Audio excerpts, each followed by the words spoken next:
दोस्तों, welcome back to my channel. आज मैं आप लोगों के साथ फिर से I saw you in my dream इस था BL सीरीज का एपिसोड 4 का हिंदी एक्सप्लेनेशन शेयर करने वाली हूँ। तो चलो हम बिना देरी के ही एपिसोड की शुरुआत करते हैं। पिछले एपिसोड में हमने देखा था कि यो आई को पीयू का मैसेज दिखाता है जिसमें उसने लिखा था कि वो आज रात घर नहीं आने वाला। ये मैसेज देखकर आई तो बहुत ही डर जाता है क्योंकि उसे लगता है कि पीयू अब सुसाइड करने वाला है। एपिसोड 4 की शुरुआत में ही हमें पता चल जाता है कि ये सब आई का एक इमेजिनेशन था। एक्चुअली यो तो टीवी सीरियल देख रहा था इसलिए वो रो रहा था। अब सच बात पता चलने के बाद आई यो के सिर पर जोर से मारते हुए कहता है, तुम कभी तो सीरियस रहा करो। पर यो उसे देखते हुए कहता है, लेकिन तुम इतना स्ट्रेस में क्यों हो। आगे हम देखते हैं कि आई, यो और इंग रेस्टोरेंट में खाना खा रहे थे, पर वहाँ इंग और यो एक दूसरे के साथ फिर से झगड़ने लगते हैं। पर आई अब यो की फिक्र करते हुए उन दोनों से पूछता है, तुम्हें क्या लगता है कि पीयू कहाँ चला गया होगा, क्योंकि उसका अभी भी पैन के साथ झगड़ा हो गया है। तो यो उससे पूछता है, लेकिन ये बात तुम्हें कैसे पता, क्या पीयू ने तुम्हें बताया है।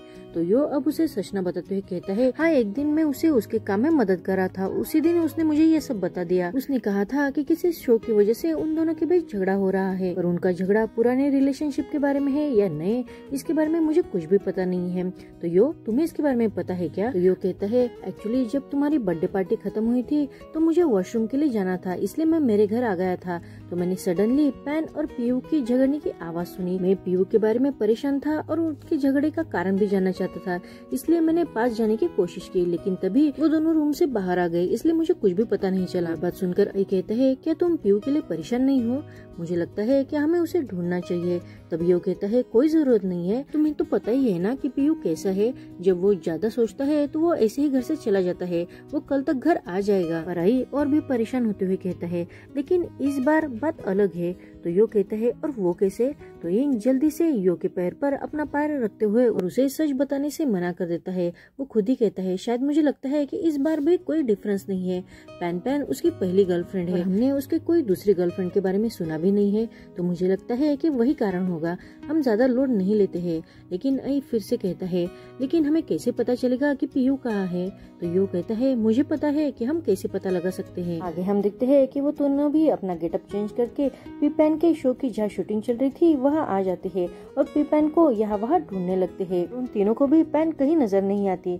तभी एक स्टाफ मेंबर आई को वार्डरोब असिस्टेंट समझकर उसे कहती है, जल्दी से शूट शुरू होने वाला है, तो तुम आर्टिस्ट के लिए शूज लेकर मेरे पीछे आ जाओ।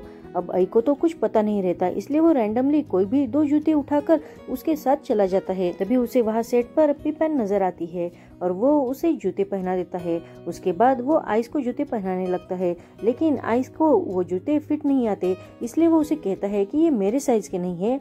अब स्टाफ मेंबर भी उसकी तरफ देखने लग जाती है और उसे पूछती है कि तुम ये गलत जूते उठाकर लेके आए हो। लेकिन आई अपना मुंह बस अपनी कैप से कवर करते हुए वहाँ से हिलता भी नहीं। तो वो अब वहाँ के वार्डरोब स्टाफ से उसके बारे में पूछती है, लेकिन वो कहती है, ये तो हमारा स्टाफ मेंबर नहीं है, इसलिए सब लोग अब उनकी तरफ देखने लग जाते हैं। शब शोर होने के बाद वहाँ इंग और यो भी आ जाता है। अब वो स्टाफ मेंबर आई की कैप निकालकर उसे बेनकाब कर देती है। पीपैन उसे देखकर उसे पहचान लेती है। आगे हम देखते हैं कि पीपैन उन तीनों के साथ बाहर आती है।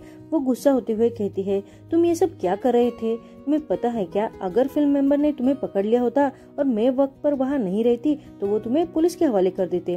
तो यो कहता है, हमें माफ कर दो, लेकिन हम बस तुमसे कुछ जानना चाहते थे। मैंने तुम्हें कॉल भी किया था, मैसेज भी किया था, लेकिन तुमने कॉल भी पिक नहीं किया और मैसेज का रिप्लाई भी नहीं किया। तो अब वो कहती है, अगर तुम पीयू के बारे में बात करना चाहते हो तो मैं उस बारे में कोई भी बात नहीं करना चाहती। पर आई कहता है, पर ये बहुत अर्जेंट है, अगर अभी बात नहीं की तो बहुत देर हो जाएगी। तो पीपैन कहती है, तुम क्या कहना चाहते हो, इसका क्या मतलब है। तो आई कहता है कि पीयू गायब हो गया है, क्या तुम्हें पता है नहीं क्या। तो वो कहती है, नहीं, सच बताऊं तो मेरा और पीयू का कुछ दिनों पहले ही ब्रेकअप हो चुका है, इसके बारे में इसलिए मुझे कुछ भी नहीं पता। अब ये बात सुनकर वो तीनों भी शॉक हो जाते हैं। तो आई उसे कहता है, मैं तुम्हें एक आखिरी सवाल पूछना चाहता हूँ, क्या तुम पीयू के साथ कहीं बीच पर गई हो। आई का ऐसे अजीब सा सवाल सुनकर यो भी उसकी तरफ देखने लग जाता है। वो अब सोचते हुए कहते हैं, नहीं, मैं कभी भी नहीं गई हूँ। पर क्यों। पर आई उसे कहता है, नहीं कुछ भी नहीं, और वो तीनों भी उसे सॉरी कहते हुए वहाँ से चले जाते हैं। आगे हम देखते हैं कि वो तीनों थके हारे घर आते हैं। इंग और यो तो घर आते ही कॉट पर लेट जाते हैं, लेकिन आई तो पीयू की फिक्र करते हुए घर में परेशान होकर इधर उधर घूमते हुए उन दोनों से पूछता है, तुम्हें क्या लगता है क्या पीयू ठीक होगा। तो यो उसे कहता है, तुम्हें ये ख्याल छोड़ देना चाहिए, और तुमने पीपैन से ऐसे बीच वाला सवाल क्यों पूछा। तो आई कहता है, तुम छोड़ दो ना, कि तुम्हें पीयू के साथ कहीं बीच पर गए हो? तो वो सोचते हुए बहुत सी जगहों के नाम बताता है। तो यिंग अब शौक होते हुए कहता है, तुम इतनी जगह पर गए हो? तो यो उसे हंसते हुए कहता है, नहीं, मैं इसी जगह पर जाना चाहता हूँ। तो ये अब फिर से उसके सिर को हिट करते हुए कहता है, मैं सीरियसली पूछ रहा हूँ। तो यो कहता है, लेकिन मुझे एक जगह पता है। और वो जल्दी से घर के अंदर जाकर फैमिली की बीच पर खींची गई एक तस्वीर उन्हें लाकर दिखाता है। आगे हम देखते हैं कि वो तीनों भी उसी जगह पर पहुंच जाते हैं जिस जगह पर वो तस्वीर खींची गई थी। यिंग ऐसे पूछता है, लेकिन तुम्हें कैसे पता है कि वो इसी जगह पर होगा? तो आई कहता है, फोटो को देखकर मैंने पता लगाया। तो यिंग कहता है, मैं कहना चाहता था कि तुम्हें कैसे पता कि पीयू यहाँ होगा? तो आई कहता है, वो यहाँ नहीं होगा या होगा इसके बारे में मुझे नहीं पता, पर अगर वो हमें यहाँ नहीं मिला तो हम उसे कहाँ ढूंढेंगे? पर शायद यही वो प्लेस है। और वो यो की तरफ इशारा करता है। एक्चुअली यो और पीयू की बचपन की यादें वहाँ थी, इसलिए अब यो इमोशनल हो जाता है। तो यिंग उसे हौसला देता है। हम देखते हैं कि वो तीनों भी अब पीयू को ढूंढने लगते हैं। वो सब जगह तलाशते हैं, लेकिन उन्हें पीयू कहीं नजर नहीं आता।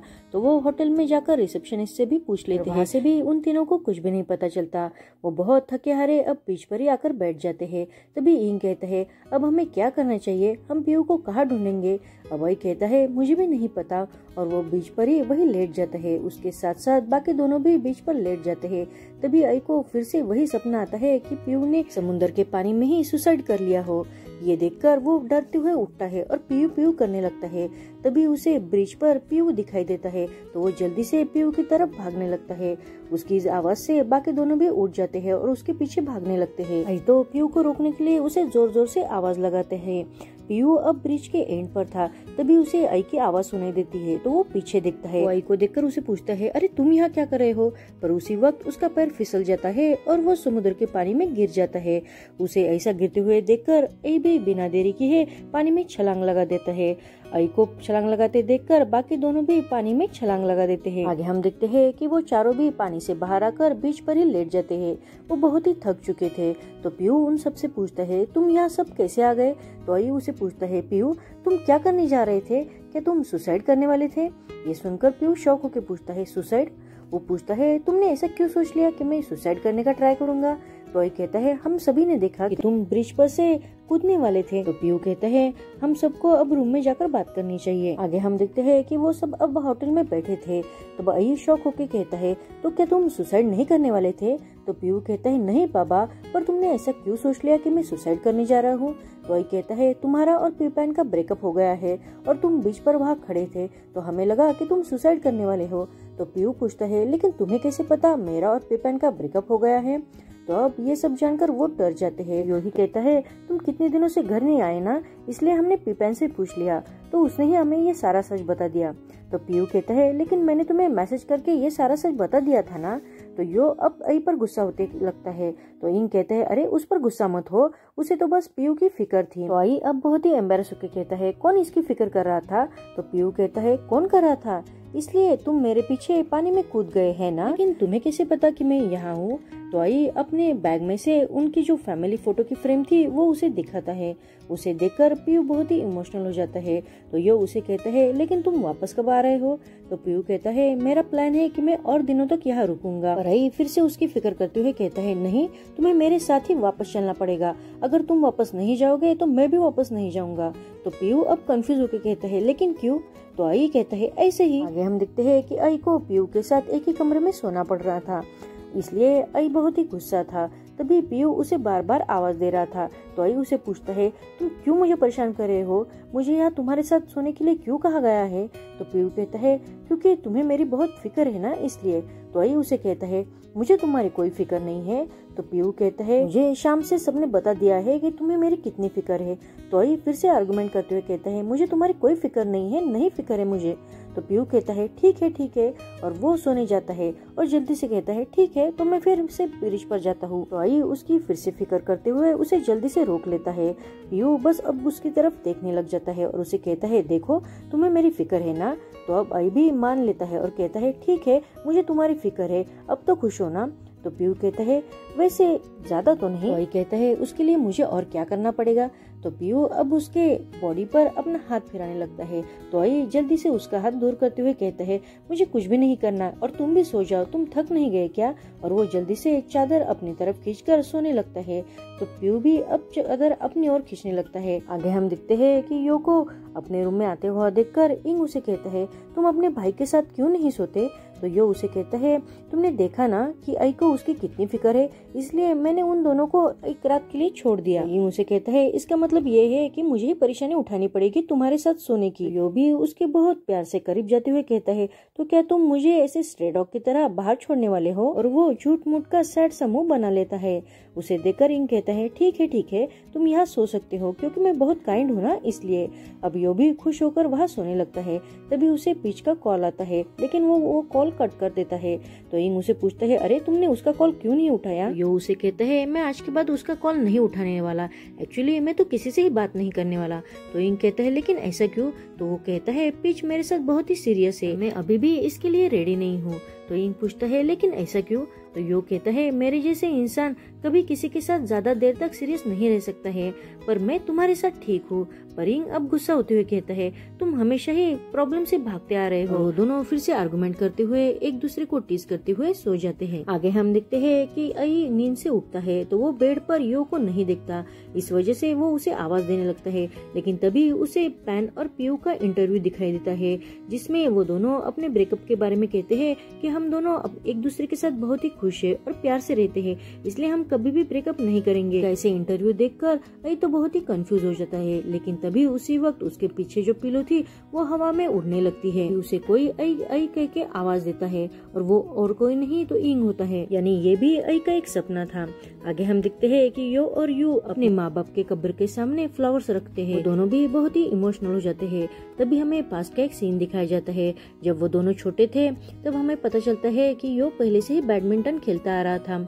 वो हमेशा बैडमिंटन में जीतता था। एक दिन ऐसे ही जीतने के बाद उसकी फैमिली उसके पास आकर उसे कॉन्ग्रेचुलेट करती है। तो वो अपने फैमिली को कहता है, मेरी ये जीत हम सेलिब्रेट करेंगे। लेकिन उसकी माँ कहती है कि हम अभी हनीमून ट्रिप पर जा रहे हैं, तो वहाँ से आने के बाद हम जरूर सेलिब्रेशन करेंगे। और इस बात का उसके पापा उससे प्रॉमिस भी करते हैं और उसे एक बैडमिंटन रैकेट गिफ्ट में देते हैं। पर बाद में उन दोनों को आई के माँ बाप से पता चलता है कि उसके मम्मी पापा अब नहीं रहे। बात सुनकर वो दोनों भी अब बहुत रोने लगते हैं। सीन प्रेजेंट में शिफ्ट होता है। यो कहता है, पीयू तुम्हें पता है क्या, जब तुम पानी में गिर गए थे तब मुझे बहुत डर लगा था। मुझे लगा कि मम्मी पापा की तरह तुम भी अब मुझे छोड़ के जाने वाले हो। तुम्हें पता है ना कि अब बस हम दोनों ही बचे हैं, तो प्लीज मुझे एक प्रॉमिस करो कि आज के बाद तुम मुझे ऐसे बिना बताए छोड़कर कहीं नहीं जाओगे। अब पीयू भी बहुत इमोशनल हो जाता है और वो यो से सॉरी कहते हुए उसे प्रॉमिस करता है कि मैं आज के बाद तुम्हें छोड़कर कहीं नहीं जाऊंगा। आई और इंग उन दोनों को दूर से ही देख रहे थे। तभी इंग कहता है, ये अच्छी बात है ना कि पीयू सुसाइड नहीं करने वाला था? तो ये कहता है, हाँ सच में मुझे बहुत रिलैक्स फील हो रहा है ये सब सुनकर। तभी इंग कहता है, ये बात बहुत अजीब है ना कि तुम्हारा पहला सपना भी पीयू का ही था और दूसरा सपना भी पीयू के बारे में था। कुछ ऐसी बात तो नहीं है ना कि तुम दोनों के बीच कुछ कनेक्शन हो? अब ये बात सुनकर आई कहता है, अरे ऐसी कुछ भी बातें मत क्या करो, मेरा पहला सपना पीयू के बारे में तो था ही नहीं।